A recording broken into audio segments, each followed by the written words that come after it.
Your Life in Sex Island, Chapter 2, In Praise of Professional Liars, page 44. I repeat the obvious. Professional liar is a highly regarded, very well-paid profession. We are blessed with some of the finest professional liars in the history of the world. They lied us into our four current wars, Iraq, Afghanistan, Pakistan, and Syria. And of course, they lied about them. Here is the last of the timeline of how it was done.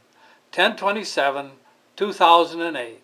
The St. Louis Post-Dispatch put the article about the attack by the United States of America against Syria, our Pearl Harbor, on page A11.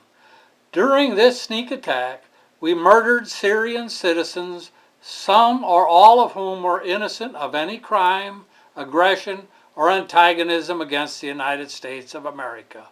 Imagine opening the paper on December 8th, 1941, and finding the strike on Pearl Harbor on page 11. Yes, I know that there are differences, but the essence, an attack by one sovereign nation on another sovereign nation's citizens and property in the second sovereign nation's territory, the essence is the same. It is an act of war. It is a sneak attack. An act of war carried on page A11. Not called a sneak attack.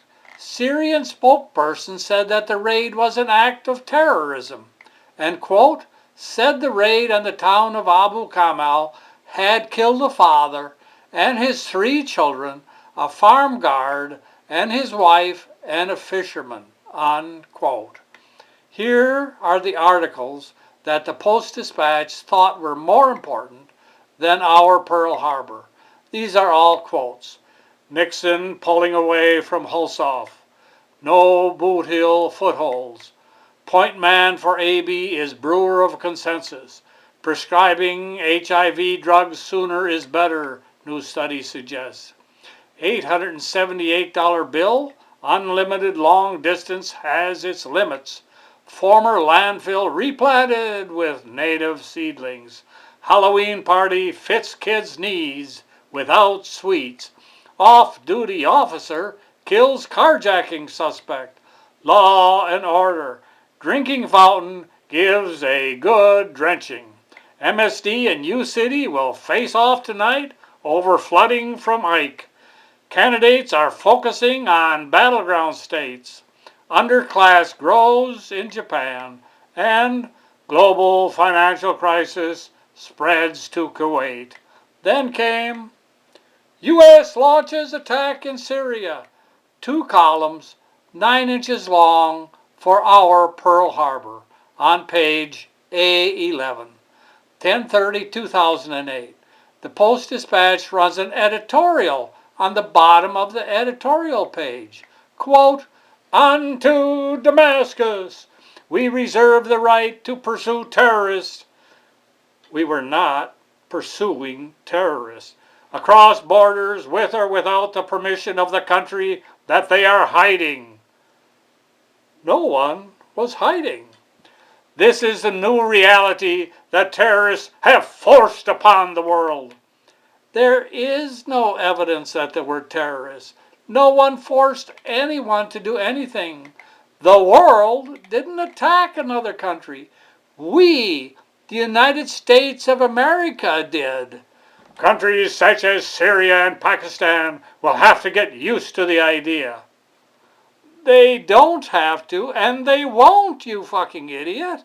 If you, because you are bigger than me, came into my house and raped my wife, robbed me, and killed my son, I would have to get used to the idea? I don't think that I would. So will people of the United States. Oh, do we? Do we? Is that what we have come to? Get used to being an insufferable bully? Get used to being deranged? We might as well get used to living in a depression then too. Or have we? We might have to get used to having a dictator then too. or have we already? Have no military officers objected? Have none resigned? Have none committed hara-kiri like honorable men? Do military officers have no knowledge of the Constitution? Are military officers so drilled in obedience that they have no conscience, no free will, no sense of decency? No decency? What do they teach in the military academies? Is there no class? No class in the Constitution? No Constitution?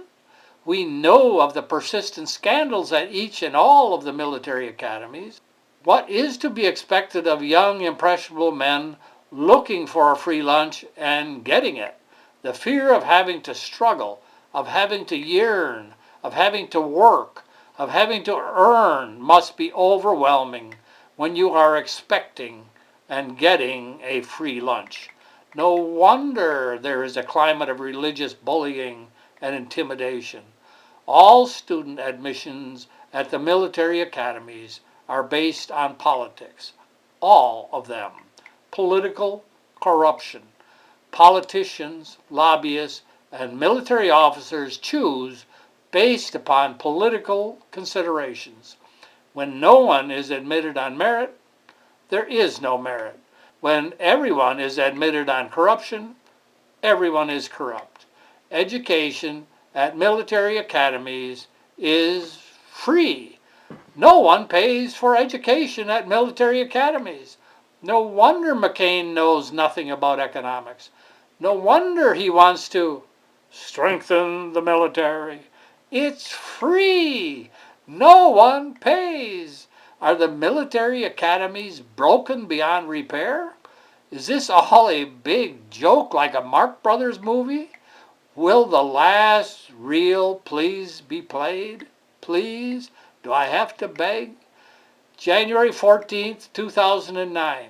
Dick Cheney admits to being complicit in the torture of fellow humans. He claims that he is proud of torturing fellow humans. He likely does not think that the people that he caused to be tortured were human. Not like him. He may be correct. He may not be human. That's the end of the timeline. I have to stop again. Thank you for watching. If you like, purchase the book, Your Life in Sex Island, by clicking the link in the description below. Thanks again.